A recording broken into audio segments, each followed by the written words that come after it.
shine around for some of you. And as you join in, if people are happy just to pop their mics on mute if they're not already in that position, that would be fab. And obviously up to you whether you want to have your camera on or off. People still filtering it. Give it another 30 or 40 seconds and then I'll get started.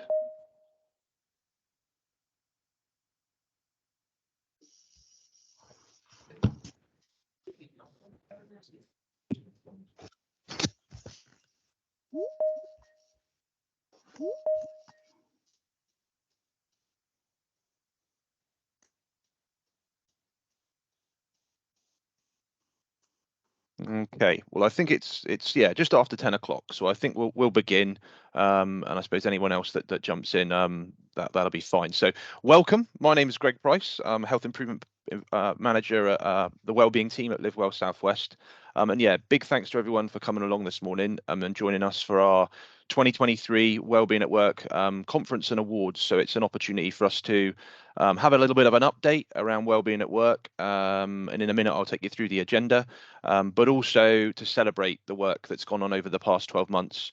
And my colleagues Jenny and Charley will be taking us through those bits later. So thank you all for coming along. I'll jump on and just quickly take you through some of the kind of housekeeping bits that we've got to worry about today. It is recorded, so like I said before, if your preference is not to be part of that recording, then you can just keep your cameras off, and the recording is shared beyond this, so again, you've got to be mindful of that, but also if there's colleagues that you feel would benefit from seeing this morning's event, then you can access that on our YouTube channel, and information of that will go out kind of in the kind of post-event email. Please keep your mics on mute as we go through the morning. There will be opportunities for questions, so if at that point you want to ask a question, you can just pop your virtual hand up and then unmute yourself and come in with that question. We've also got the chat bar, so as we're going through the presentations, if you've got questions that you kind of think, right, well, they're fresh in my mind, you can pop that in the chat bar, and it might be some of the presenters will answer those questions within the chat bar if it's about adding links or kind of information. But like I said, there are opportunities to ask questions as part of the kind of morning. And if we do run out of time and we don't get to answer all of those questions, we'll make sure that we kind of deal with those things after the event, again, via email, etc. So hopefully that works for everyone. All of the presentations and information will be emailed out afterwards. So again, please don't worry if you feel you've missed anything. And again, got colleagues or individuals you feel would benefit from the content, you can send that information on to them. So it's a little bit about housekeeping. The agenda, like I say, I'm going to give a quick update around the Wellbeing at Work team in a bit. Shouldn't take too much of your time up, and then I'll be passing across to Dominic and Casey from the Office of Health Improvement and Disparities, so OHID, and they're going to give us a really good kind of update on workplace health and well-being. Always great to hear from the sort of like the regional leads around this sort of piece of work, so it'll be good to have an update from those guys. And then we've got a little bit of a presentation from Annette Davey from the Skills Group, and she'll be giving us a kind of an overview of how the Wellbeing Champions program has impacted on her organisation. So that's going to be good to see some of the real world, how does the programs that we're delivering across the city impact in organisations, and what are the benefits that they're seeing within the skills group. Like I said, opportunity for questions at that point, and then we'll move on to the kind of celebration stuff. So we'll be moving across to Charley first to take us through the Wellbeing Champions Awards, and then Jenny for the Wellbeing at Work Awards, and then just a final few words to kind of close with regards to things that we've got coming up later in the year. But what I'll do is I'll jump on just to give you a quick update and a quick overview of obviously our own team. For those of you that this is your first event and you've not worked with us, not spoken with our team before, I just wanted to give you a quick overview of the different programs that we deliver. This slide essentially shows you the main three kind of projects: the Wellbeing at Work Awards, the Wellbeing Champions program, and the Wellbeing Training program. Now, rather than me talking us through those programs, what I'm going to attempt to do this morning is play a new video that we've had developed. Now I'm just going to get this, hopefully it's going to load up and hopefully you'll be able to hear it, but when I did it earlier it just takes a little while to play, but while it's kind of loading up, this video is we've worked with Pushed, who's one of the ones that we've been working in the Wellbeing at Work Awards process. So big thanks to Push, to Karen and to Dave over at Push for helping develop this video. I'm hoping we're going to be able to see it this morning. It's typical, I played it earlier and it worked fine. Shawnee, let me know if I should be doing something differently here. Should I be pressing? No, that's the slide thing, isn't it? But if you click on the image, it should work. Yeah. What we might do is if it's not going to work, we can always come back to it. It'll probably start playing once I've moved on to the next slide or something. I do want everyone to see it because it is brilliant and it just gives an overview of the different programs that we're delivering. So if it doesn't work now, oh no, here we go. I'll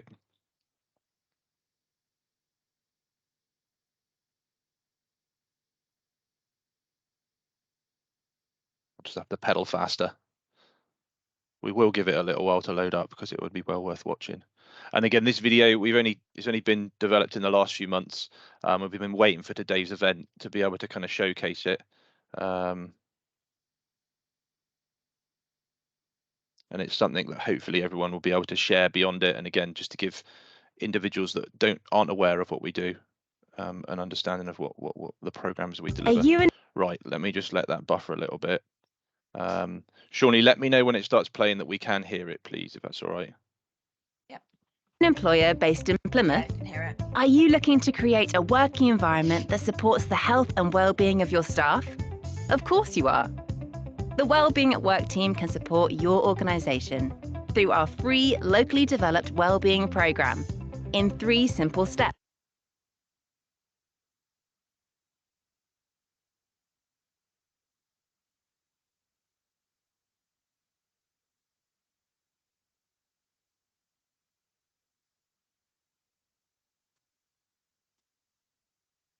It's a dreaded buffer. Let me see if I can tap play again. Again, if it's not going to play ball this morning, then we'll make sure obviously it gets sent to everyone as part of that email that goes out afterwards. Typical that it worked fine earlier.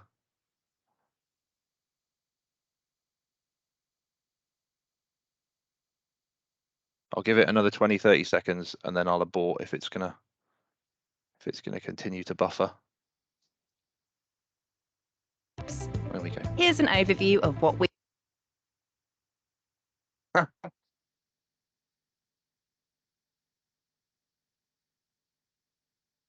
what we'll do is we'll stop that for now and then we'll come back to it later if we've got time. Maybe as someone else is presenting, I can kind of see if I can get it fully buffered so there's no kind of lag, and then we can play it again in a bit. The problem now is I can't actually pause it, so it's probably going to start playing again in the background when I move on to the next slide. But let me jump on. So yeah, that unfortunately that was going to be the end of my presentation with regards to giving you an overview of the different things that we provide, but we will come back to it later. So what I'll do, I will stop screen sharing now and I'll pass over to Dominic and Casey, who are going to give us a bit of an update and an overview from OHID and for Wellbeing at Work overall. So let me just stop sharing and pass over to Dominic and Casey. No, thank you both for coming along, and yeah, I'll pass over to you both. Thanks, Greg. Can you see the presentation okay? Yeah, it's just coming up now. Marvelous. Okay.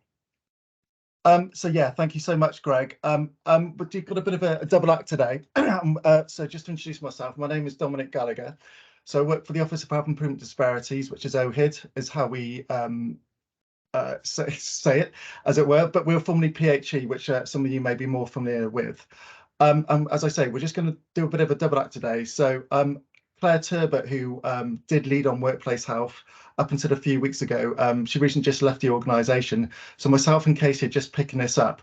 So what I'm just going to do is just introduce some of the elements around in general workplace health and wellbeing. And then Casey, if you'd like to just introduce yourself. Hi everyone. Yeah, I'm Casey, so I work alongside Dom. So yeah, as Dom said, Claire isn't around in our organisation anymore, so we're going to be picking this up. So I'm going to be focusing on the kind of mental health aspect of workplace wellbeing. I'm the public mental health lead for OHID in the region. So yeah, be kind to us because we are both quite new into these roles as well. So if we have a question we can't answer it, we'll take it away and come back to you. But yeah, so Dom's going to kind of present the first half and then I'll take over kind of halfway. And Dom, that's just showing for me not in full presentation mode as well. I don't know if you want to click slideshow too. I'm seeing my notes, so it must be in slideshow for me. That's really odd. Can you? What happens? So we can see your notes as well. Do you know what I mean? Oh, can you? Oh, that's yeah. Interesting.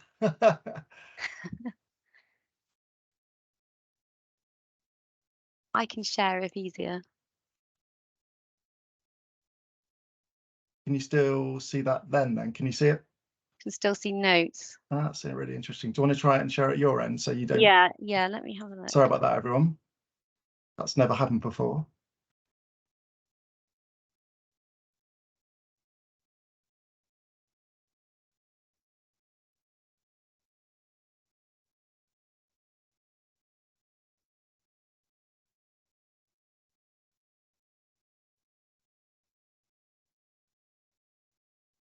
Okay, just whilst Casey's doing that anyway, just want to say, yeah, so thank you very much again, Greg, for inviting us and colleagues at obviously Livewell. It's really great that we can, come here today to talk to yourselves.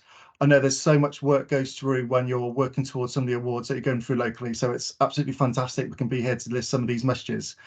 Appreciate that you've probably heard some of these messages before, but I think it's really important that we reiterate some of these again, really important workplace wellbeing messages. And again, as Casey said, if there's any questions, please put them in a chat. Please raise your hands afterwards, and we'll do our best to go through them either today or, alternatively, please do contact us or go through colleagues at Livewell as well. Then we can send through any responses back that you may have. Casey, how are you getting on? I'm clicking furiously. It should be opening now. Marvellous. That's fine. I can just go through the content anyway today. So if you just go to slide 2 when it does appear, if you go to the next slide, please, Casey. So I'm just going to talk to you about some of the right determinants of health, why health and wellbeing matters. I'm going to touch upon a few infographics that we've got here, which I do slight caveat. Some of the data within it is slightly out of date, but I think it's only sort of, that some of the data is a few years old. So I have got some more relevant information, which I can update you around. But I think it just gives you a good snapshot of some of the information that we've got to hand at the moment. Just going to touch upon around how you can manage this for employers, manage health and work for employers. Touch upon the some of the aging population as well, which I know will resonate to some of the organisations here today. And then again, Casey's just going to go a bit more in depth just at the end to go through some of the workplace wellbeing and mental health resources that we've got to hand. So Casey, could you just go to the next slide, please? So I think the key message is here is being in good work is better for you than being out of work. And the best way of ensuring a long life and good health is for you to have the best start in life, a decent education, a warm, loving home and a decent income sufficient to meet our needs. Or, to put it simply, is to, have a job, a home and a friend matters most to our health. So there's evidence here in a wider determinants of health, and it's existed for years, and it's widely acknowledged that good health is much more than about healthcare. And obviously this rings very much truer today, obviously since coming out of the pandemic. So what you've got here just on the right hand side is the wider determinants of health, and these are a diverse range of social, economic and environmental factors which can influence people's mental and physical health. So the dark green and white-haired rainbow shows here, right in the middle, right at the core, is the personal characteristics that occupy the core of the model. So that includes age, sex, ethnic group, and hereditary factors. So just on the orange, which is the individual lifestyle factors. So these are the factors that can affect our life, that such as smoking, alcohol or physical activity. And then just on the yellow loop there, you've got some of the social and community networks that can influence our health and well-being. So they include family and, of course, wider circles. Then on that green one, you've got a number of factors. You've got education, work environment, living and health conditions, unemployment, education and welfare, welfare services, and of course, jobs. So good work is defined as having a safe and secure job and good working hours and conditions, supportive management and opportunities for training and development. And there's clear evidence that good work improves our health and well-being across people's lives, and it protects us from social inclusion. Conversely, unemployment is bad for health and well-being as it's associated with an increased risk of mortality and morbidity. But for many individuals, in particular those with health conditions such as mental health problems or musculoskeletal conditions and disabilities, health issues can be a barrier for gaining and retaining employment. And just as a sort of cost, some combined costs from worklessness and sickness absence can amount to about 100 billion annually. So there's a strong economic case for action.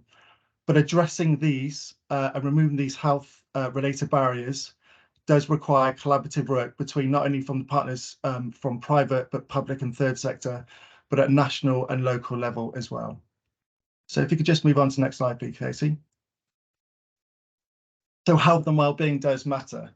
And you can, as your employees, you can help your employees thrive by taking a whole person, whole organisation approach to supporting health and well-being. So that means taking steps to support mental and physical equally and creating inclusive and supporting workplaces. So there are a number of different toolkits, and I know we might be repeating ourselves here today, but I think it's quite important because there are a number of different resources that you can have and look into around these, which cover many different areas. And these provide comprehensive set of resources, information and support for employees of all sizes and sectors. That also includes case studies of how others have supported employees across a range of health issues. These are built on the latest policy, guidance and research, such as Thriving at Work review, and these toolkits can really put you in place to provide the right support, and especially in 3 key areas. So it's around prevention.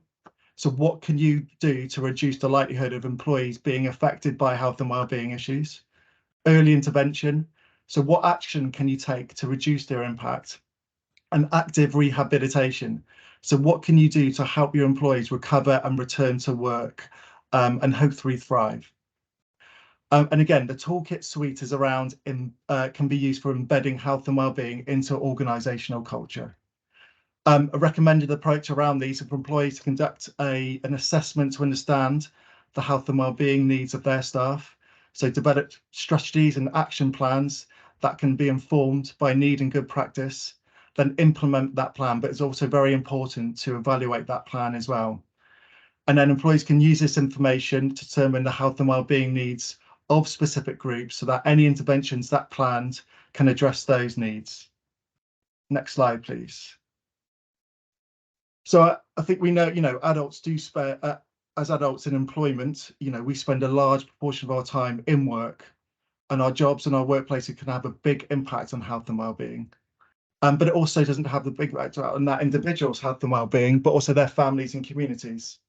So there's evidence around good works improve health and well-being across people's lives, but not only from an economic standpoint, but of course the quality of life.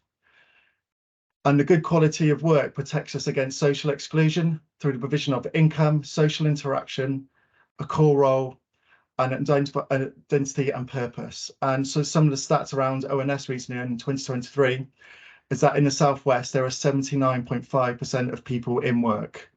And in Devon, that sort of figure is just slightly below, where it's around 76.6%. Now, if you go on to the next slide, please, just to touch upon some of the, again, these infographics were made in 2017, but I think if you just have a look at these afterwards, I'd appreciate some of the information might be slide, but when we send slides round, some of the information is it's quite incredible. So from an employer perspective, the benefits of a healthy workforce are clear. Healthy staff are more productive, take less time off sick, and do not necessarily need to retire early.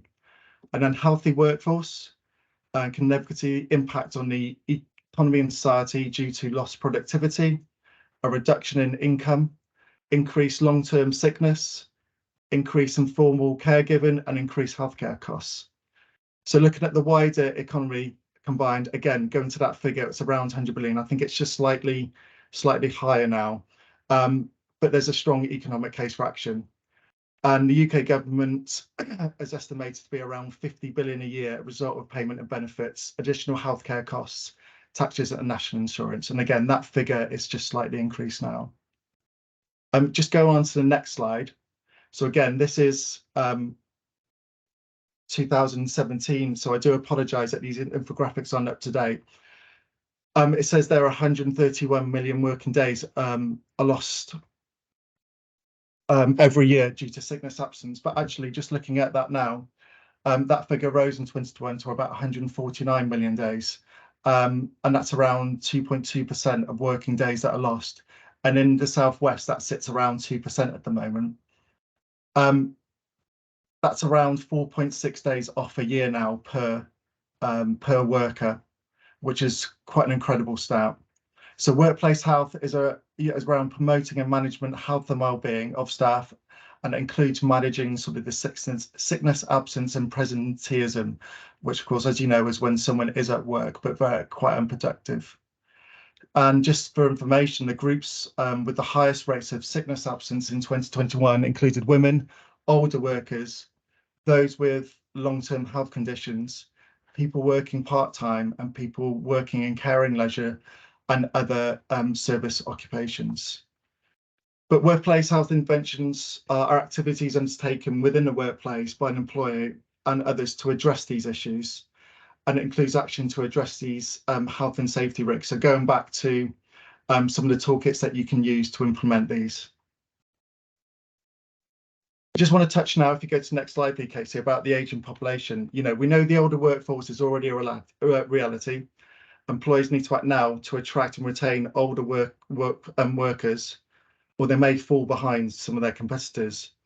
So living in Devon at the moment, there was around 175 people between 50 and 64. Some of the 2012 data and this is from ONS, says that the working age between 50 and 64 employment rate has increased from 55.8% in 1984, and that's up now to 72%, so a big increase of around 17%. And for those 65 and over, the employment rate has increased from 4.9% in 1984 to 10.4%, so around 5.5%. So unemployment is high. There are growing skill shortages, and there are a record number of job vacancies. So supporting older workers is very cost effective, and older workers can make a unique contribution to your workforce. There is a pledge. There's an age-friendly employer pledge program for employees who can, and it's a pledge where you can recognise the importance and value of older workers, and it's a pledge where you are committed to improving the work for people in their 50s and 60s. And again, there was a number of different resources which we can of course disseminate and send links if you want to find further information around that. If you just go on to the next slide, please, Casey. So I know Casey's going to touch upon this a bit more in a minute, but I'm just going to go through just a couple of areas around this. I know as good employees you will know a lot of this, but I just wanted to again reiterate some of the important actions employees can take for improving health and wellbeing in the workplace.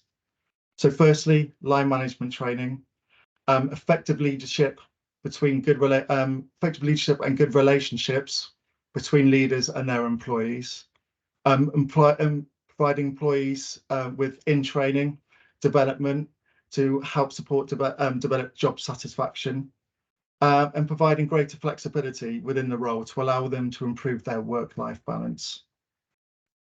And just finally for me today, I just wanted to end if you go to the next slide, please, Casey, I just want to end my section around the real living wage. So the real living wage is the only UK wage rate that is a voluntary paid by over 12,000 UK businesses. In the Southwest, there's around 236,000 businesses.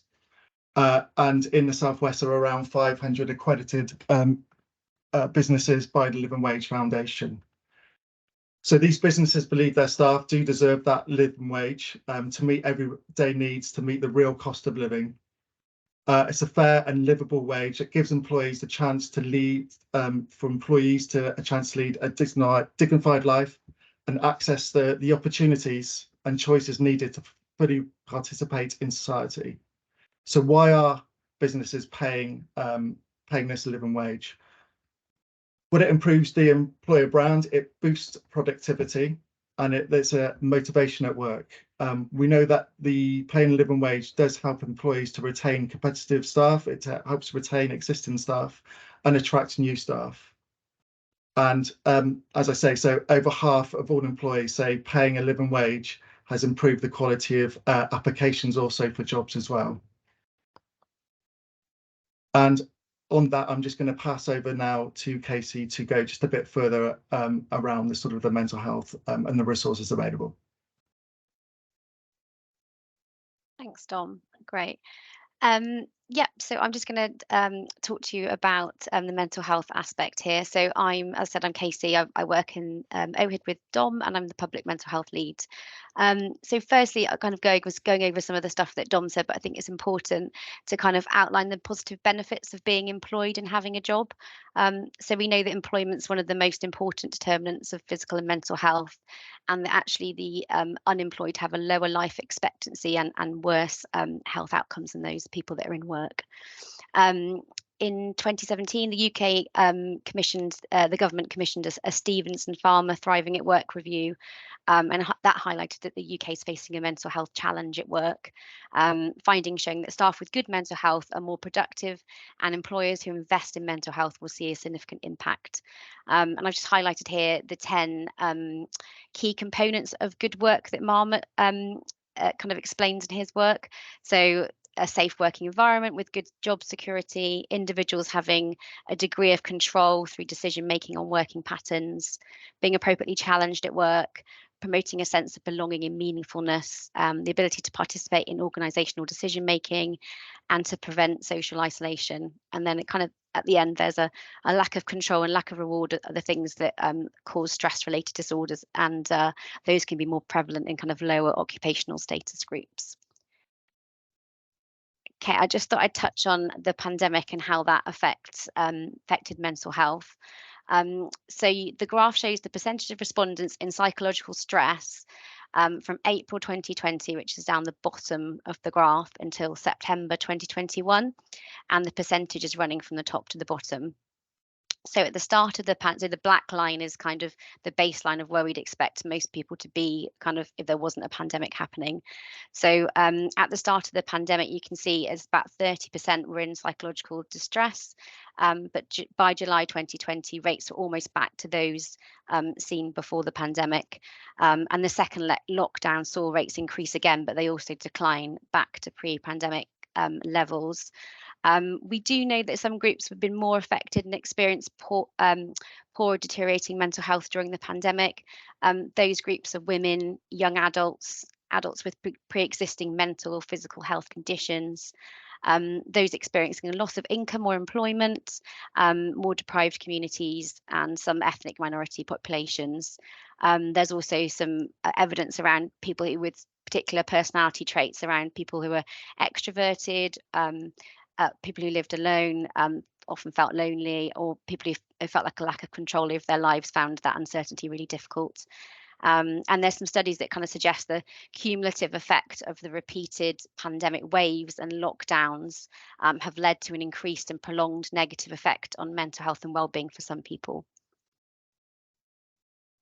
Okay, I just wanted to touch on as well the some of the key strategies that are expected from government around mental health and suicide. Just two key documents here. So the first one is there's going to be a new national suicide prevention strategy published this year, likely to include key areas such as the targeted groups such as middle-aged men, children, young people, people who've self-harmed, and LGBTQ+.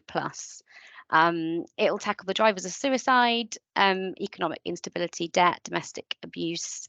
It's focused on improving bereavement support, tackling methods of suicide, improving research, data and evidence, and media and communications. And then in addition to that, there's also a major conditions strategy that will be released, and that will tackle the key conditions that contribute to morbidity and mortality across England. So that's cancers, cardiovascular disease, stroke and diabetes, chronic respiratory diseases, dementia, mental ill health, and musculoskeletal conditions. So now it's kind of important to sort of, we know what the problem is, look at what kind of what works and what's out there. So this report from the Royal College of Psychiatrists was useful. It highlights 7 interventions that are supported by strong evidence. You can see here that the interventions start at kind of the beginning of the life course, pregnancy, and immediately after birth, and then they go right into adulthood. And I've highlighted in yellow the kind of the workplace-based interventions here. So the key ones there to reduce employee mental ill health and increase wellbeing and promote recovery are these universal mental health promotion. So as Dom was sort of saying as well, the whole organisational approaches, the picking up on line manager training, support for mental health, and also that digital interventions are sort of showing some really promising results. Okay. And I was just asked to provide some general figures for Plymouth around mental health. So it's just a quick snapshot of suicides in Plymouth. So the black, I don't know if you can see that very well, but the black line is the England average, and the blue is Plymouth. Essentially, it shows that there doesn't seem to be a significant change in the rate during the pandemic for suicide. The most recent figure, which I think is slightly out of this picture, is 10.7 for Plymouth, which is lower than the Southwest average of 12, but slightly higher than the England average of 10.4. So I wanted to sort of highlight this, but although it's kind of reassuring, it is important to highlight that after the 2008 recession, the suicide rate in England rose, and research indicates that for every 1% increase in unemployment is associated with a 0.79% rise in suicides for under 65s. And this is just a nice kind of infographic that shows you the scale of the problem around mental health, both for employers on the left-hand side and employees on the right-hand side. So taking the employers first, cost to employers of up to 45 billion a year, 7 billion in sickness, 9 billion in replacing staff who leave their jobs because of their mental health. And business in the community, who are some of the resources that we're showing you later on, they show that 2 in 5 employees experience poor mental health at work, where work was a contributing factor. And one of the reports sort of says that people don't kind of come to work to expect to be physically injured, and therefore they should also not expect to experience poor mental health due to work-related issues. And then if we move on to the right-hand side with employees, 2 in 5 people experiencing poor mental health symptoms at work, and just 13% feeling that they can talk to their manager about that. And this is a really, you might already have seen this. If you haven't, I do suggest go and have a look. A Deloitte report around mental health and employers, and it's called The Case for Investment, Pandemic and Beyond, March 2022. Again, it kind of highlights the mental health costs for employers, so up to 45 billion each year, but a cost they can cut considerably by investing in the right support. 1 in 6 people experiencing common mental health problem in a given week. And it's highlighted the effects of a growing always-on culture driven by technology. I think that people have that also seems to be a result of the pandemic and technology, of feeling like you always have to be responding and available all of the time. And the emergence of young people, again, is one of the most vulnerable groups in the workplace and mental health. But promisingly, it's showing that the return on investment is really good. So for every £1 spent on mental health interventions, employers get £5 back. And it shows also that employers can achieve better kind of investment with early intervention. So thinking about what you can do to prevent mental health rather than what you can do when an individual is struggling. So kind of that more preventative side. And then just the implications for employers around the report. So it's showing particularly the younger employees as a group to focus on, those with caring responsibilities outside of work, key workers and ethnic minorities, and just highlighting that, you know, the importance of identifying burnout among employees. That's kind of where you feel physically exhausted, and they've kind of mental distance from the job, reduced job performance, and that was even more evident in the pandemic. As I said earlier, there's a growing use of digital tools and services to support mental health, and there is evidence that people are using those more, and that is something to kind of invest in, alongside those existing kind of employee assistance programs. And then, as Dom's kind of mentioned some of these earlier, but these are the resources. They're created by business in the community. I think it was Public Health England and Business in the Community that worked with them together to produce them initially. There's loads of different toolkits on there. They support all different size businesses, so do go and have a look.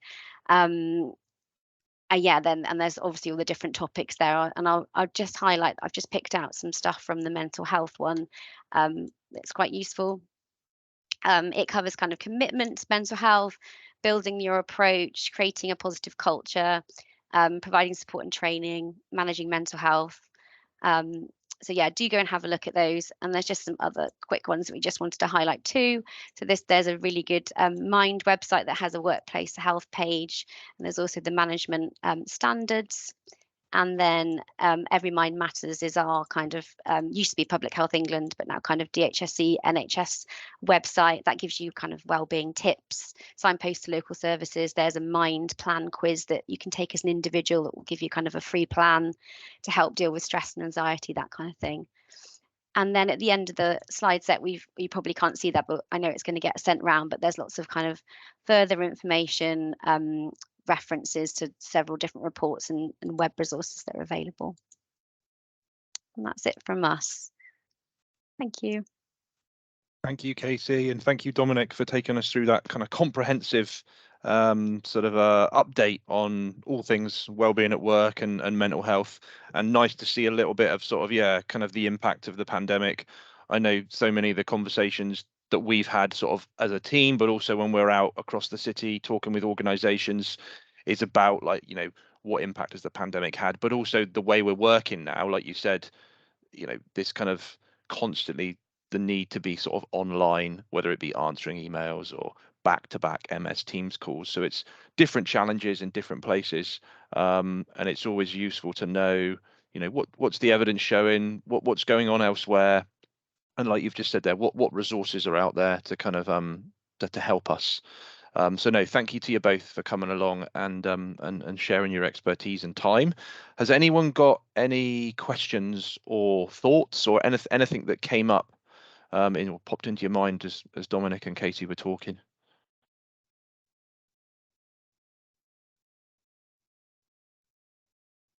Feel free to pop your hand up or pop something in the chat.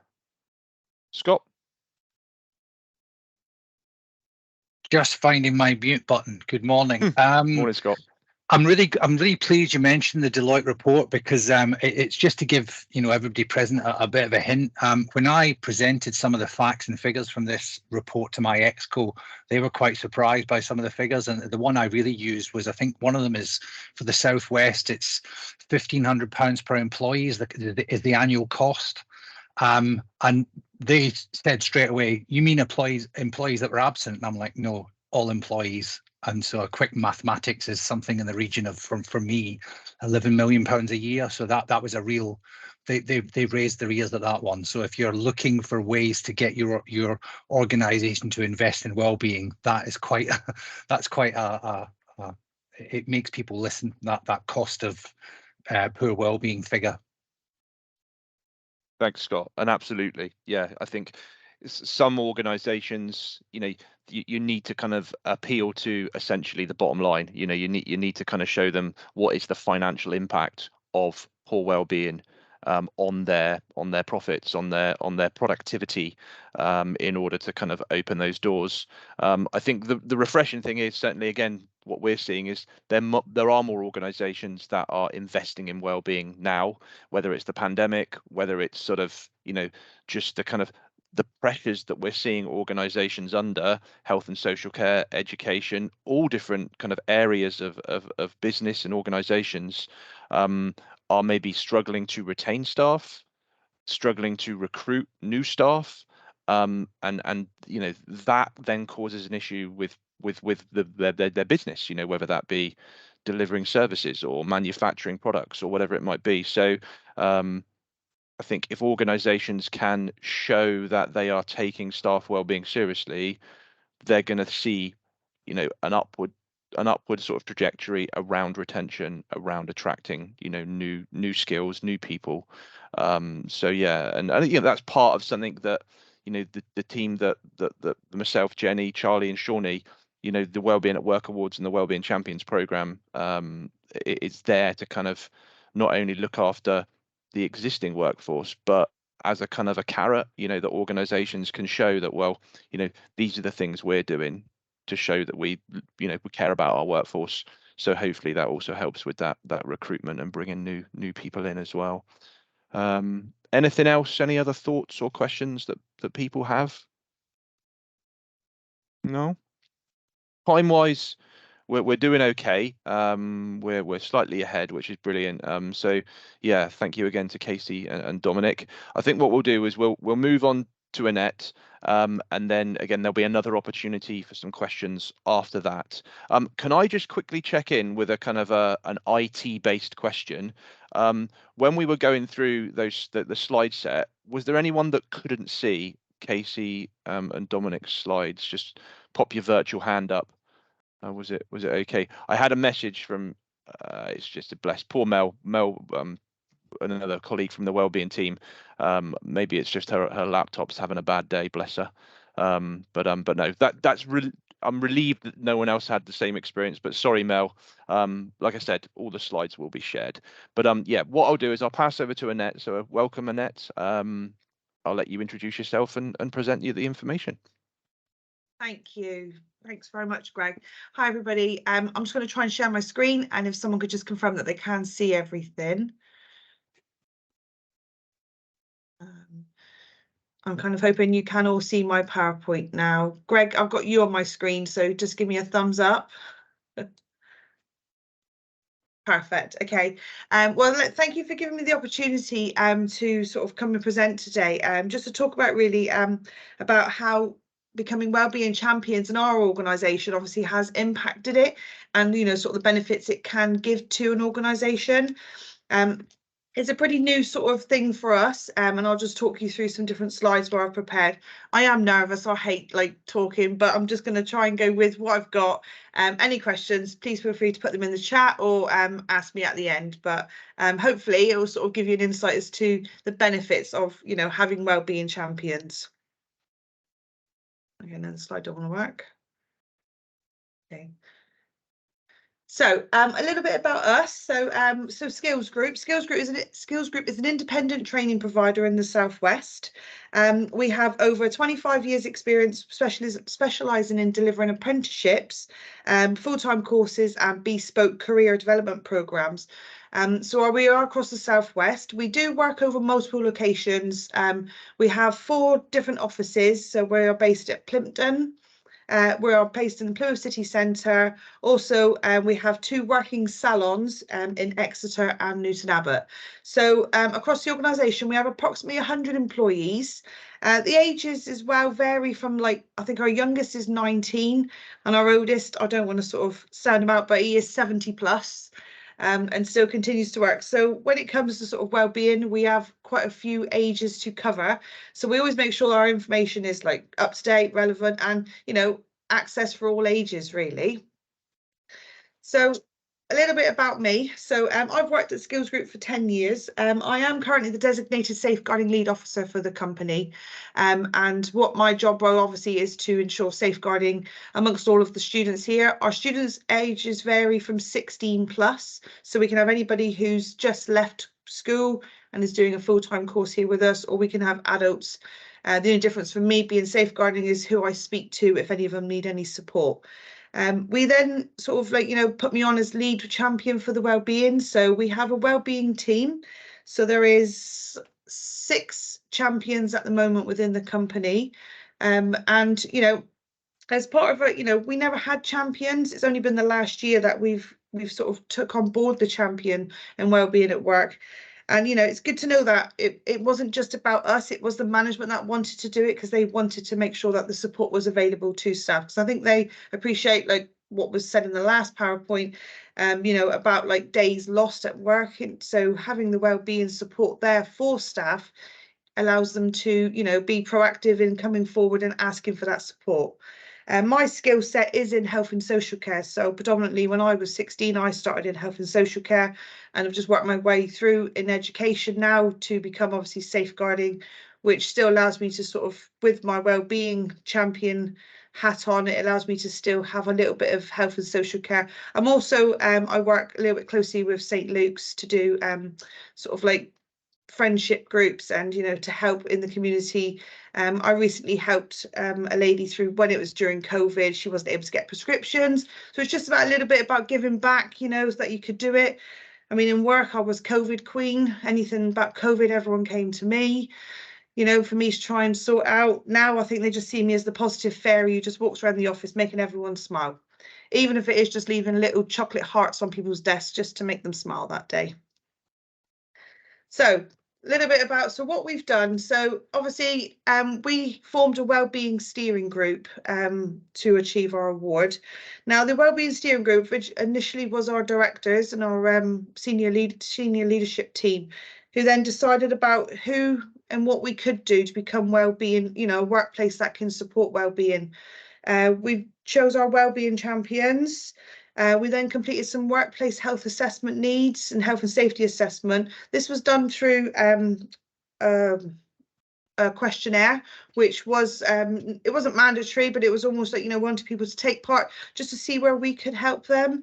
We then formed our wellbeing action plan, and then our wellbeing champions are then able to be part of that wellbeing action plan to put things into place to help people. And then thankfully we did achieve our bronze award. And now we sort of like, you know, we've pushed forward on that. We try to get people involved. We try to keep the information going. Some of the different things that we have completed. So we tried to do a lot of different activities just to, you know, just so it doesn't look like the wellbeing champions are just there for no reason. There's a notice board to look at. We try and get people active, you know, get people talking, get people involved in different things. So we do walking. We've now decided to start a little walking group at lunch times. So the staff just go for a little wander. It's easy around town. You can walk around the shops. But when you're in sort of Plympton up at the, it's like a factory area, you know, there's some nice little walks. So the guys, they sort of, you know, have a bit of food and then go for a walk. And they have been known to go out in the rain. I'd like to say I was one of that group, but I can't leave the building, safeguarding. So we've got walk to work competition. So that was on bank holiday, in case anyone didn't realise, but so we don't open on bank holidays. So I set a competition up for everybody and asked them to record all of their steps to try and get people involved, you know, get them moving on bank holiday, not just sit around. And then presented the top 3 step people with awards just to sort of make them feel like, you know, they had done something, and it shows them that the activities are working. We do a bake-off. So we do it in line with the bake-off on the telly, where we get everybody picks a name out of the hat. So you are that person on the bake-off, and when your person goes out, you bring in cake. And we all sit and have cake, and it brings the whole office together. It allows you time to sort of, you know, talk about what you've done, and it just gives you that little bit of, you know, group talking, and nobody's talking about work. It is a chance just to relax, but it is an activity for your own well-being. Some people say like cooking just relaxes you. So this way it was, you know, getting everybody involved. We did the time to talk. You know, we do read the calendar that comes out. The calendar that the Wellbeing at Work team shares is really important to us. You know, it's published and put around the buildings so that people can see like different things to do. Time to talk is important, that, you know, we allow people time to talk to us, not about work, just to take 5 minutes out of the day, just to do a quick check-in, make sure everything's okay. It also makes it informal as well, so people don't feel that, you know, they're causing you problems or they're taking up your time. We did the catch up with colleagues over a brew. So, you know, obviously we all have a brew in work, but sometimes, you know, you grab a coffee and you talk work. But we did a catch up with colleagues over a brew and we all talked about, you know, general stuff, what was happening. You know, we always make sure on a Monday, like, you know, the champions will walk around and just ask how everyone's weekend's been, if anyone's got any concerns, you know, and we keep the notice boards updated so that they can see where we are and what we can do. And then, of course, we did pizza day. We are very lucky to have Domino's pizza near us. So we did order some pizzas in, and carrot day. Although we didn't have carrots, we had carrot cake, but it still had carrots in it. But again, it's just a time for people to realise that these are well-being opportunities. And I think without sort of the company's, you know, support for this, you know, it's not, I don't buy all the cakes and prizes. It does come from the company. They are invested in what we are doing. You know, it is about making sure that, you know, we do have time to, you know, go for a walk at lunchtime, sit and have a coffee and, you know, not answer the phone for a few minutes. Somebody else would do it and then have their break. It just allows them to show that, you know, the company do want the best for us.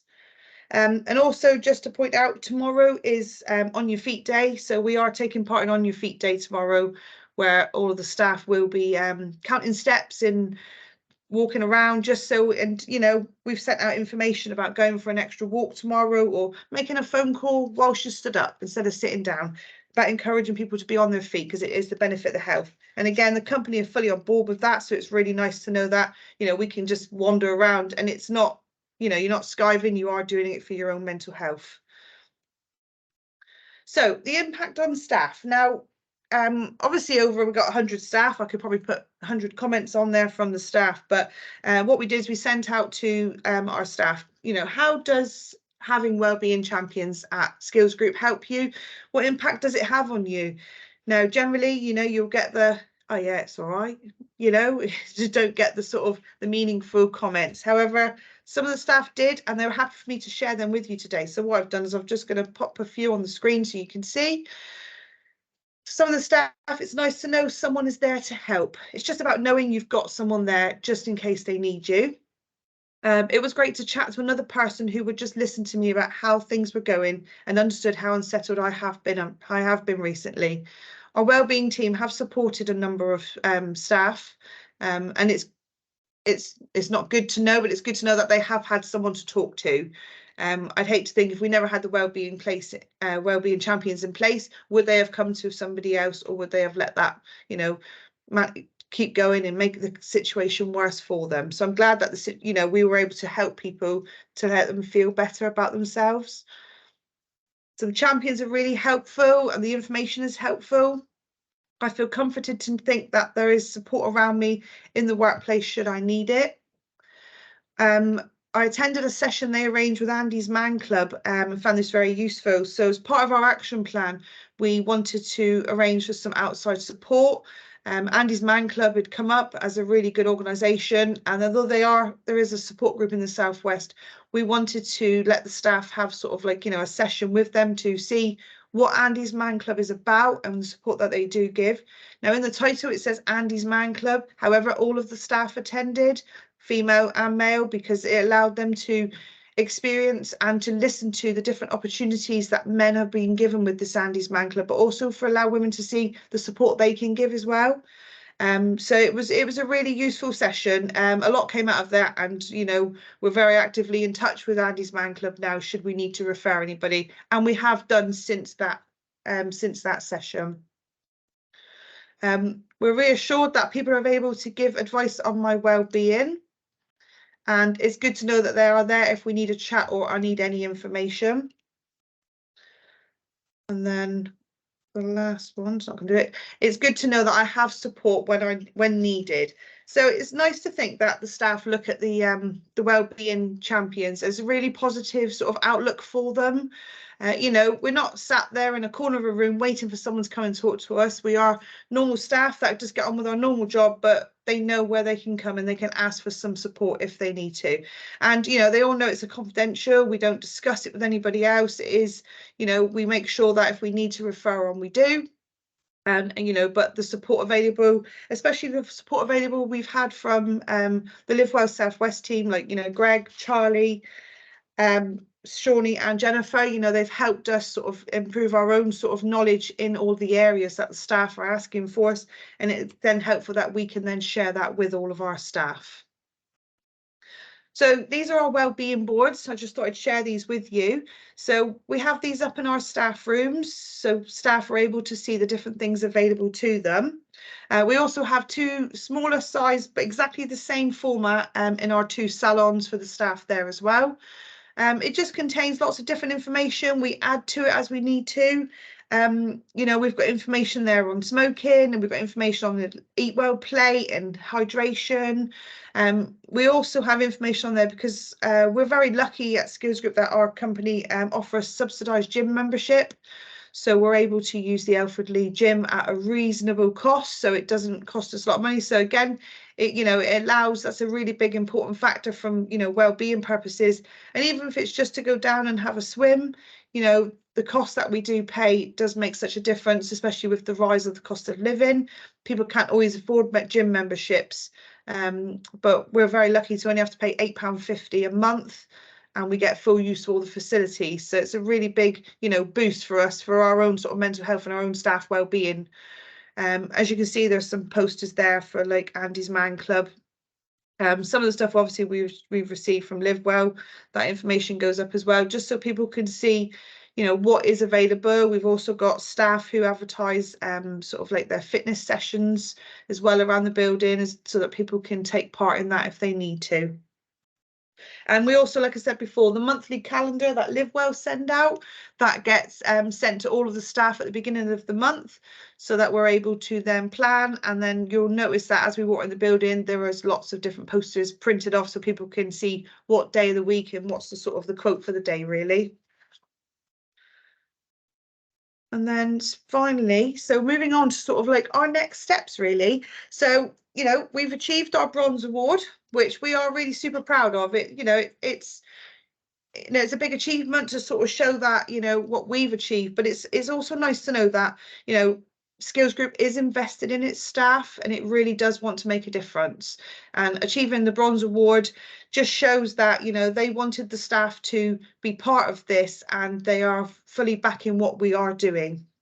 So now our plans to do the silver award. So we've started on our silver award. We've had a really good meeting with Jennifer, and we're now looking through our action plan, planning what we can do. We're focusing on 3 different categories that sort of fit within our organisation at the moment, looking back at our original health assessment needs and asking staff to sort of re-look at what it is that, you know, they can see we've improved on, or what we'd like to improve on, so we can make sure we capture that for our next action plan moving forward. But, you know, our champions at the moment, there are, like I say, there are 6 of us. We are looking to expand, and the company are really heavily invested in doing that. So they're happy to incorporate a lot more staff into this, so it can be widely spread and have a really bigger impact around everybody. You know, from a personal sort of view, I can think it, you know, I can see such a difference in a year. Well, I think it's less than a year we've been doing this, and I can see such a difference already.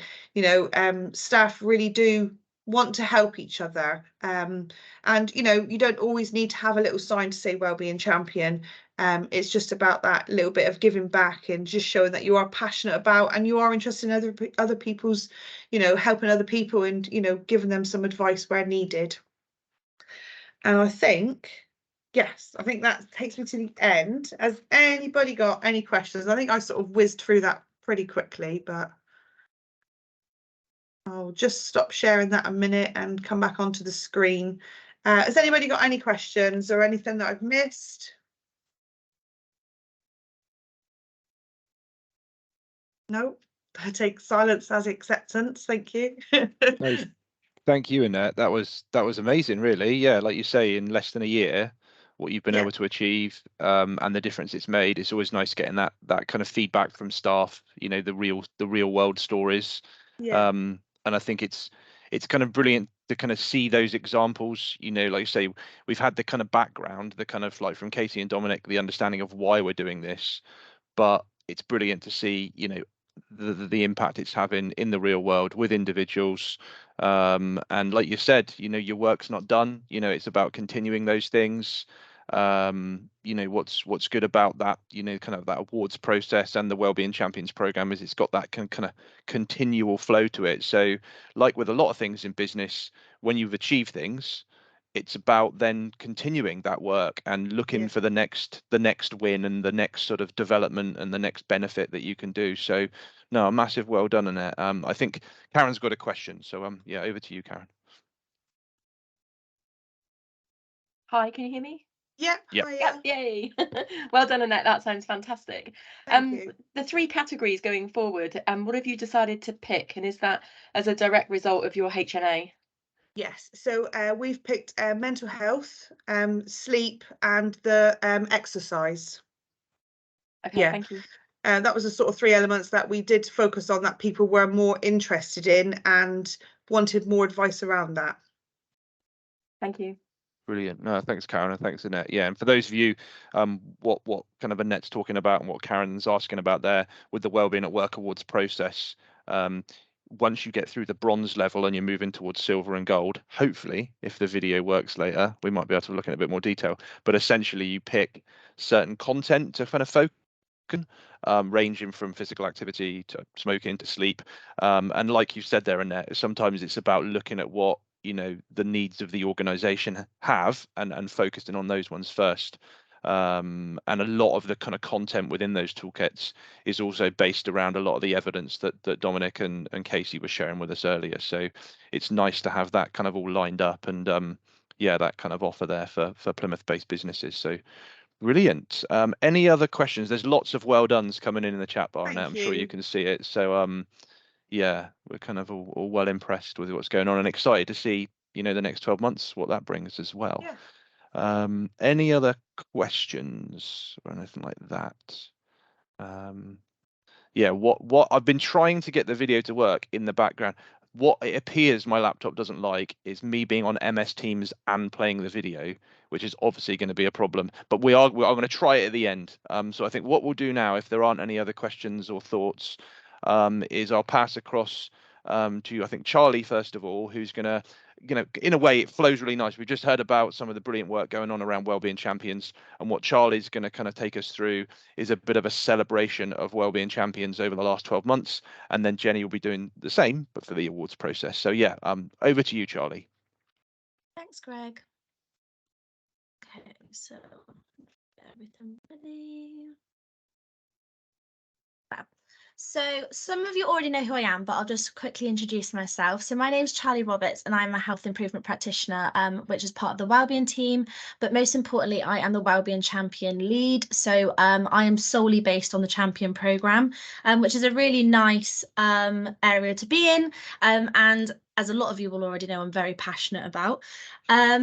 So we're going to kickstart with just a little overview of how this last year has gone. So the 2022-23 year has been crazily fun and exciting. The Champion programme has grown strength for strength by training 150 new champions, which involves 14 new organisations have joined the programme. And we are now reaching roughly 516 champions across the city in all different industries, which is a massive achievement. In the last year, we have seen face-to-face training growing. We have launched our new Community Champion programme. New training sessions have become available for our champions around menopause awareness and bystander training.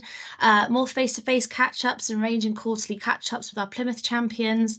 But last and definitely not least, having a new member of staff, Shawnee, who has been an integral part of growing our social media presence and looking after the comms for our champions to be kept up to date with all things wellbeing. So I'd also like to take this opportunity of just saying thank you so much, Shawnee, for your hard work, because you have been a lifesaver when it's come down to supporting me.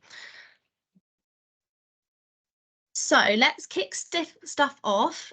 So the first one is our Wellbeing Champion of the Year Awards.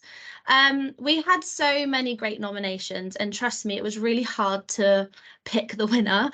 And I will go through our shortlisted nominations, because these are people that really stood out when the nominations got sent through and are clearly making a massive impact within their organisation. So the first 2 that were shortlisted is we have Dan from Co-op. Dan has has really embraced his role as a wellbeing champion and increased his knowledge by attending further training to help his role. He has become a sleep champion and is really enthusiastic about sharing his knowledge and information by updating the wellbeing board within the warehouse. And Dan is great at signposting colleagues for extra support, and you were nominated by Kath Hendrick. We have Alicia from the Devon Referral Service. You've played a massive instrumental role within the number of campaigns that DRSS have ran. You have been positive, friendly attitude when nothing is too much of a fuss, and always willing to speak to anyone who needs a hand or help. Alicia was part of the team that organised Time to Talk Day and Raising Money for Mind, which was a total over £600 that money was raised. That's incredible. And encouraging staff to join her for the team walk around Dartington Estate, which brought members of the team for DRSS together, and you were nominated by Craig. We then have Katie Rowe, who's also part of the Devon Referral Service. Katie is such a positive, friendly character to have such as part of the wellbeing team. She has always been so approachable for staff and wanted to make sure everything is okay. She has also put so much effort with her work colleagues and also helping raise, do a Christmas quiz and also the Time to Talk Day, and it was just a huge success. And Katie was also part of that team that raised that amount of money for Mind. And again, you were nominated by Craig. We then have Katie Graham, one of our wellbeing champions who supports the colleagues during an incredible difficult period of time with COVID lockdowns. Katie has also helped prepare and introduce our wellbeing charter, including our 18 commitments to help improve health and wellbeing, CLANG, Connect, Learn, Active, Notice and Giving, and coordinates our team wellbeing online chat room, soon to return in person, they hope, where issues can be discussed openly and confident. And you were nominated by one of your team members, Katie. We then have Linda. Linda has an incredible, kind and caring personality who has provided emotional support to many. Alongside this, supported our internal campaign to raise awareness around menopause, providing us with a personal account of her own experience. Linda is one of those team members who you know will always be ready and willing to help her, and her attitude and her infectious, whilst her sense of humour is brilliant. We are lucky to have you, Linda, and thank you for all your hard work. She began providing support to their colleagues with the Wellbeing Champion buddy that they have at Plymouth City Council. And Linda continues to support staff above and beyond, providing them with resources, time and a friendly, kind ear. And you were nominated by Gemma, Linda. We then have Amanda. Amanda has been a focal point of the wellbeing in DRSS. She has always been proactive with campaigns and ensuring as Wellbeing Champions team that we are looked after and that we help the staff and work together with each other and bring together the team as a whole. She is also a vital support for a lot of the where we are within staff and how we're feeling, and every little help in offering service for us. A big advocate for training and awareness, and especially with promoting the LGBTQ+ training, which brought a high number of staff taking on the training and menopause awareness training as well. So well done, Amanda, and you were nominated by Craig as well. So the winner. I'd like to say a huge, massive congratulations to Dan. We know that you have been putting so much hard work into your role and your colleagues are greatly appreciative. I just want to say, like, it's been amazing watching you grow as a champion, Dan. Like, for me as like a trainer and like facilitating this program, it's been incredible to watch you. And I know that Kath and everyone at Co-op are so happy and so thrilled to have you as part of their team. So I do just want to say a massive, massive congratulations to you. And yeah, we'll be in contact to get your award out to you, and we'll have a couple of photos if you don't mind. But yeah, we're honestly, well done and a huge congratulations.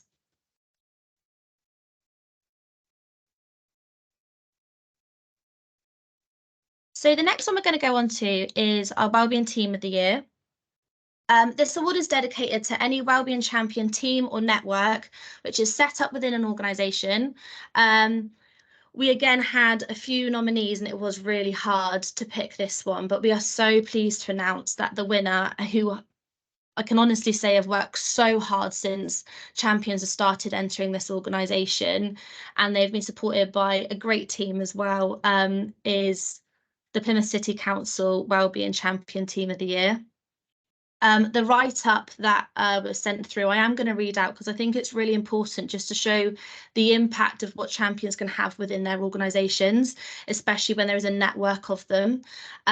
So our organisation is like the engine room of our city. Without our staff, the city will not run. In the past 2 years, we have been hit with two major tragedies, and I refer to the last year when we lost a young lady with horrific circumstances. The impact of our employees hugely, as we are passionate about our communities in the Plymouth. The work that our employees occur with these tragedies, events, they have to work through them and are fully appreciated about that. During this horrific time, some of our frontline workers were not only having to contend with the funeral arrangements, but also having to be part of court hearings and much, much more. In a huge response, a percentage of our employees will continue to be part of the campaign for violence against women and girls. A big percentage of these employees also happen to be our Wellbeing Champions. All of our Wellbeing Champions began to rally together to offer support to our employees and were on standby to support those that this event had impacted.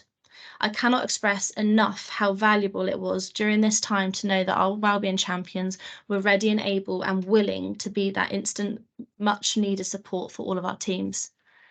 This continues to be the case for Plymouth City Council. We continue to see the pressure on us as a local authority, and once again, our Wellbeing Champions are now an integral part of that support. I could not think of a more deserving team than the Wellbeing Champions of Plymouth City Council. Our Wellbeing Champion Buddy Scheme commenced in response to those tragedies in the city, and this means that there is a proactive immediate measure in place with a preventative approach to support our colleagues, and all our champs have volunteered for this scheme. So Gemma nominated you guys, and you guys are really, really well-deserved winners. And I personally just want to say a huge congratulations to you guys. You have been amazing advocates for the Champion programme since I started 4 years ago, and so involved in getting stuck in and supporting. But I'd also like to say a massive thank you and congratulations to Gemma as well, as you have headed up this network, and the support you have given the champions at PCC I know are invaluable, and they really do respond to you so well and really value your support. So a huge, huge congratulations. Well, I feel like I'm swimming through these, but I'm trying to give you guys time to say congratulations, but it's just weird virtually. The next one I want to go on to, and so the next 2 awards are ones that we pick as a team. They're ones that we look over the past year and highlight individuals which we see are potentially doing things behind the background. They try and stay a bit quiet, but we really do recognise the work that you guys are doing. So this award in particular is to recognise someone who is heavily involved in supporting their colleagues and really building on their champion role. We call it a special recognition award because it is to highlight that person that is working in the background, but we notice what they're doing and we notice the hard work they're doing. So I'd like to say a massive congratulations to Suze. She is part of Livewell Southwest, and she has done an incredible amount of work throughout the years since I've been around, and constantly just asking for any updates and those sort of things. She's been amazing. Unfortunately, Suze is not with us today because she had to drop out quickly, but I just wanted to go through why we picked Suze. So Suze has been involved in the Champion Network in so many different roles, signposting to other teams. She's been involved in helping support / set up different networks within the organisation, such as supporting our carers, helping create a health and wellbeing room for their team, which will be really valued, especially for some chill time between clients because they work within mental health, and encouraging health and wellbeing messages to be promoted through the team. And Livewell continue to be banging that drum for Livewell as well in supporting those colleagues. Suze has shown continued support and acknowledgement and grown on her Wellbeing Champion role throughout the years, mostly under the radar. So this, we are so proud to offer you and celebrate you receiving this award because it is absolutely amazing. And we are really, really thankful to have you, 1, part of our organisation, but 2, to have you part of the Wellbeing Champion programme. The next one, So again, this is another award that's picked by us. It is someone who has worked immensely hard to help set up networks, initiatives, teams or groups which support colleagues and make a big difference. So the person that won this award is Briony Goldsmith from University of Plymouth. A massive congratulations again, Briony. You have worked immensely hard in setting up all sorts of different things going on, but mainly your menopause support network. So Briony chairs the menopause support network within Plymouth University, which started in 2019. And I don't know if a lot of you are aware of the dates and those sort of things, but this was actually before everything was more of like policies in place around menopause. Like Briony really started to work on this before this was such a thing in the media and all those sort of stuff around menopause and how we should be supporting our colleagues. So she really pioneered this thing within this initiative within the university. So she was approached by HR to look at developing a menopause policy and has had great success with this network, growing awareness around the subject, getting support from your colleagues, creating a policy and building everyone's knowledge around menopause. This is a network that brings outside stakeholders, promotes initiatives, supports groups and resources to supporting colleagues around menopause.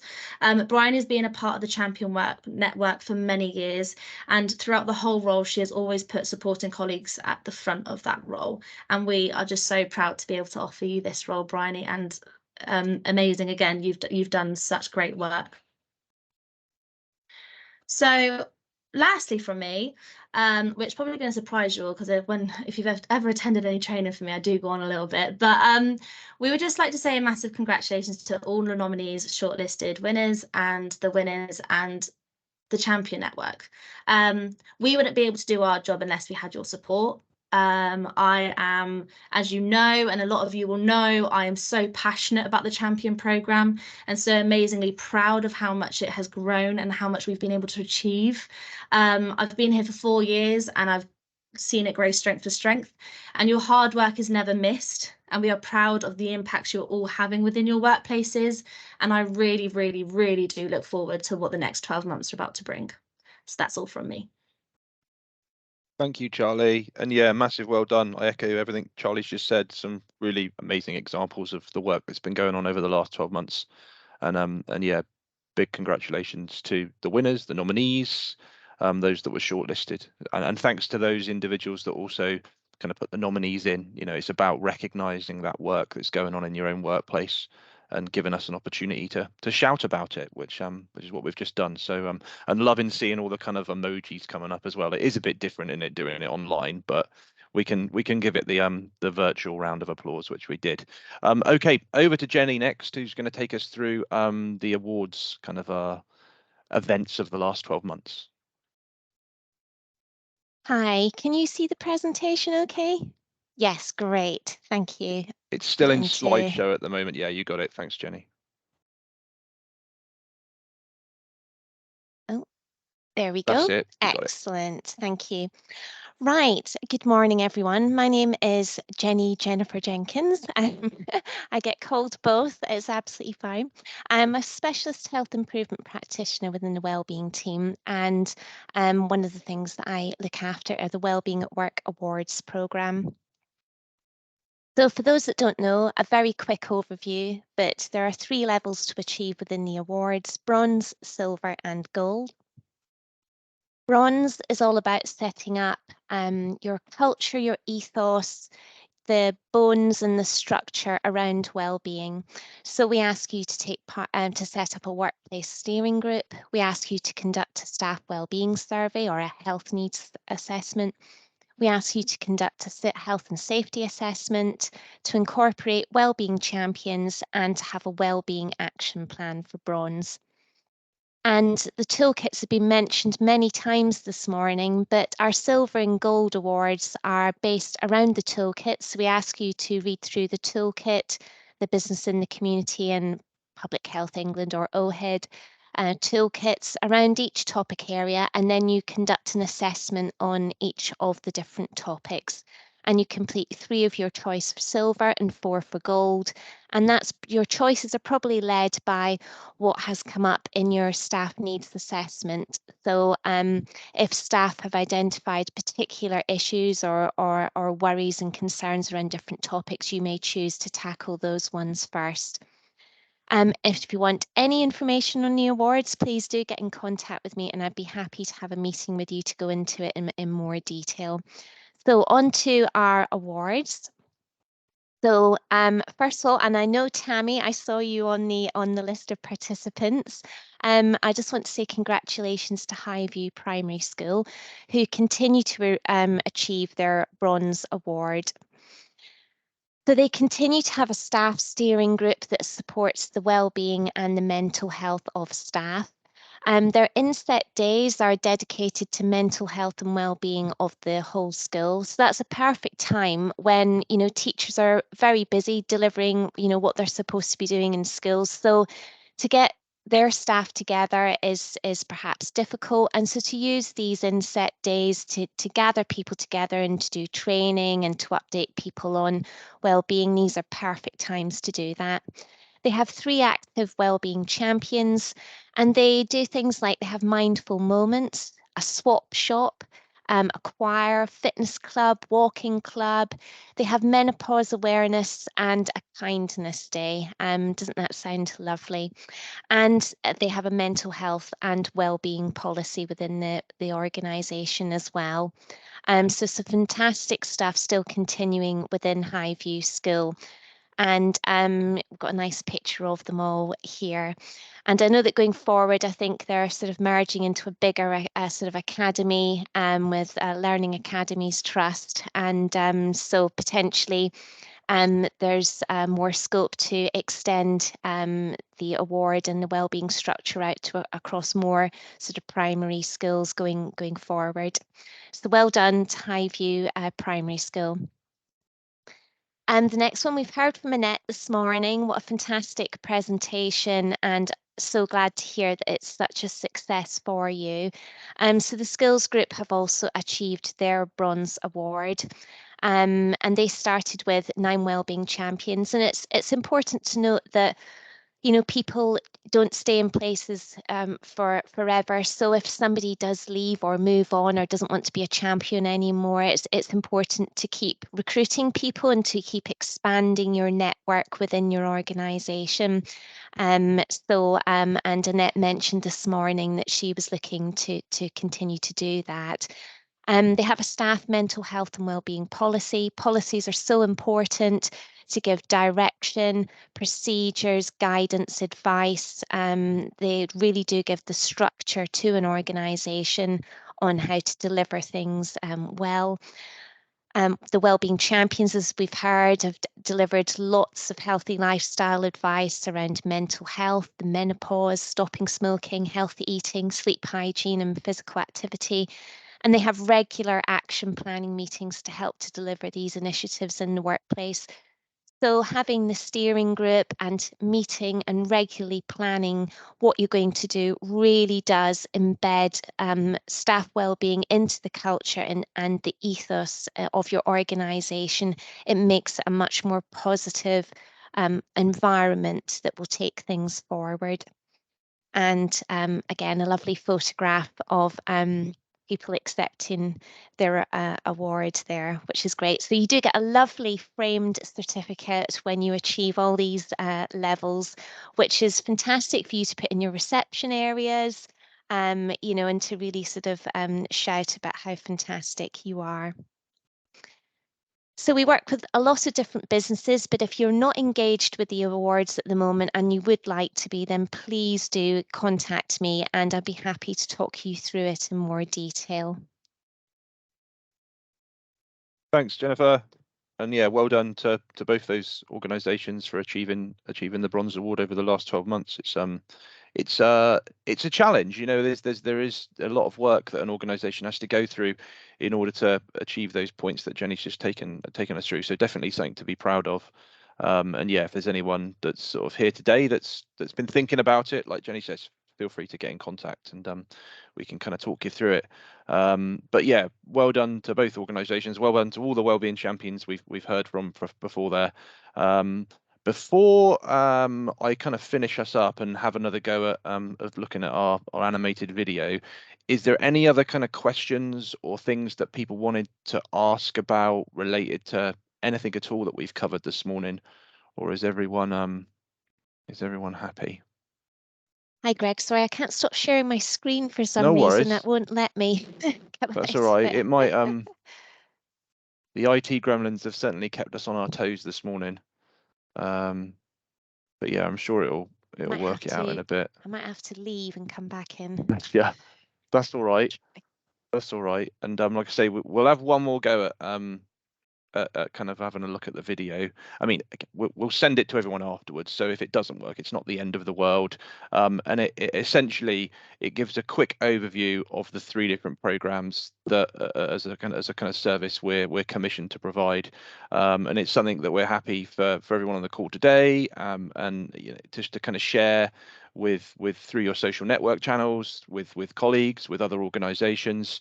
And you know, it kind of it came about because we wanted something quite brief, and kind of focused around just giving someone a quick overview of the different programs that we deliver, you know, without us always having to kind of take them through it kind of verbally, so to speak. But I don't know whether Jenny Bless is still trying, aren't you, Jenny? I can't. I'm sorry. I don't know, Shawnee. Are you able to I wonder if I share whether it just kind of stops you from sharing. We'll give it a go and see if it kind of does it. See if are people seeing my screen now, or are they still seeing Jennifer's? Brilliant. Okay, now I'm going to try and just maximize the screen, and I'm hoping this isn't going to it's probably just done it. Yeah, let me. As soon as I try and do anything, it kind of because what I'd done is I'd started playing this in the background, so it fully buffered, but as soon as I've clicked the screen again, it seems to have taken it back to the beginning again. But I will just try and press play and see if it wants to it's probably going to start buffering again now. I'd hoped it had done it while we'd been talking in the background, so it might be better just to kind of abort our attempt of my laptop being both on MS Teams and playing the video. But we'll send it out in the email. And like I say, a massive thanks to Karen and Dave over at Pushed for putting the animated video together. We're certainly chuffed to bits with it, and I think it's just a perfect about 1.5, you know, 1 minute, 1.5 minutes of sort of just giving people an overview of what we do. So enjoy watching that when you get a chance, when my laptop allows it later in the day. But yeah, there is a final few slides actually beyond the chat. So let me screen share again, and just finish up with a few things that are coming up to look forward to.